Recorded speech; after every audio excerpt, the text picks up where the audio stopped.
Hello and welcome to the Work in Progress podcast with me, your host, Colleta Macharia, life coach and author of the book, How to Design Your Career Game Plan. I want to start by telling you a story, and this is something that happened during our nomadic phase that was around 2008. Now, like any self-respecting nomad, when we arrived in Zambia, I started to look for pasture, and this was pasture to feed my passion for writing. And so I saw something in a magazine titled Zambia Beauty. And they were asking for articles, and so I wrote to them and made a pitch for an article that I could share with them. And they asked me to send them a current headshot and a bio. And so on this particular day, when I received the email, I approached my friend Sam and I asked her to take a photo of me. And Sam gladly agreed. She was quite a good photographer. And the first thing she said to me was, "Okay, I'll take the photo, but you have to go wear something nice." I was a bit surprised because I thought what I had on at the time was nice, but not according to Sam. But anyway, we went to the room. We were still staying at a hotel at the time, being still new in Zambia, and we hadn't found a house yet. And so Sam came to the hotel room with me and took one look at the closet, and then she said, "Okay, where are the rest of the clothes?" And I said, "That's it. You just saw all my clothes." And she looked around and saw the suitcases that I had stacked right next to the wall. And she said, "What about those suitcases?" And I said, "Those suitcases are full of books." And Sam was mesmerized. And she asked me, "You brought all these suitcases full of books and no clothes?" What could I say? I mean, I really love books, and wherever I am likely to be surrounded by lots of books. Any space I occupy is likely to be filled with books. Never mind that I may never get to read some of them, but the great vision that I have is to be surrounded with books, some of which have my name on them. Anyway, the thing is that dream and that vision of having books is quite an upgrade from my previous childhood dream. And when I was a little girl in primary school, the thing that I really, really dreamt most about was to be surrounded by candy and sodas and biscuits. And I especially loved the candy called Goody Goody. And I still remember walking to and from school. And on the way to school, we passed along a road that was separated by blocks of shops. And some of my schoolmates then, their parents owned those shops in the neighborhood. And I would just pass by admiring all these candies and really thinking, "Ooh, what would it look like to just be in a place that I can pick any candy I like or any biscuit I like." Anyway, I digress. Let me go back to the dream. Now, the dreams that we have, they can be a huge indicator of our ideal world. They actually help us to form the vision of the kind of world that we would like to live in. And this brings me to thinking about the topic of vision. Stephen Covey, in his book, The 7 Habits of Highly Effective People, said that everything is created twice. First, it's created in the mind, and then it's created in reality. For example, when a building is erected, before that building is erected, there is a dream in the mind of the person who is thinking about this building, and then there is a vision of that building, what it's going to look like.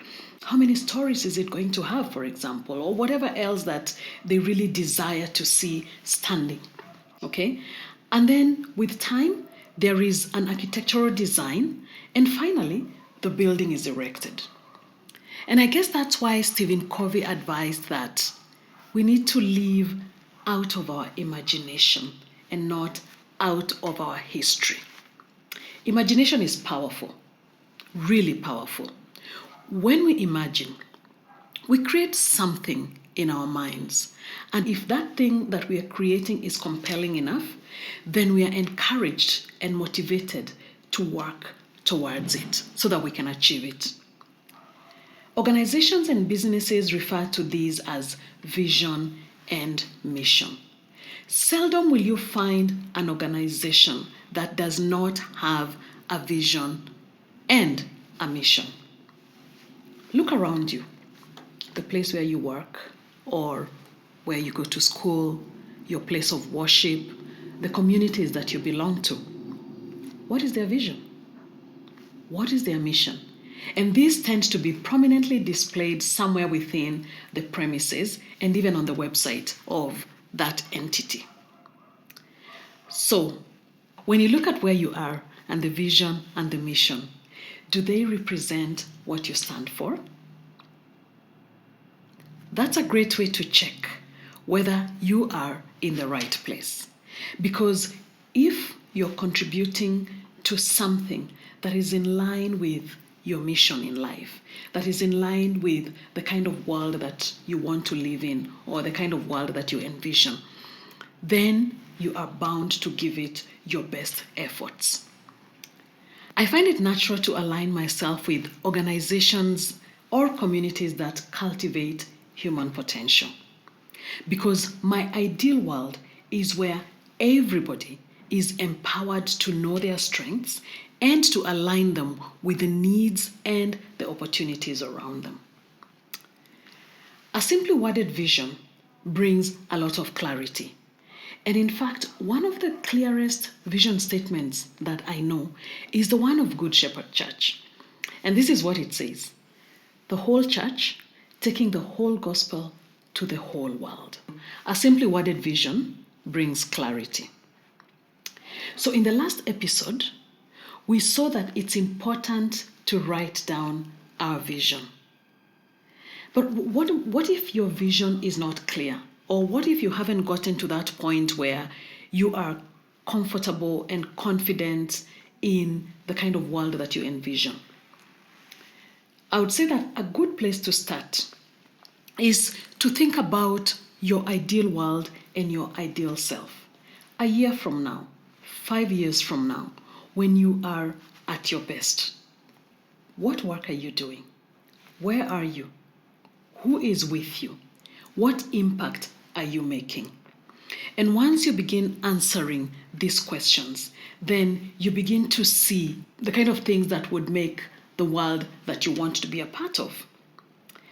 I heard John Maxwell say in one of his talks that what you sing about, what you cry about, and what you dream about are really important indicators of what your purpose is. And for me, when I think about that, it's a fantastic indicator of the kind of things that you care about and the kind of world that you would like to live in. That's another way to identify your vision. And so my encouragement to you is to visualize your ideal world and put yourself in the picture, because that world is waiting for you to create it. Have a beautiful week and see you on the next episode.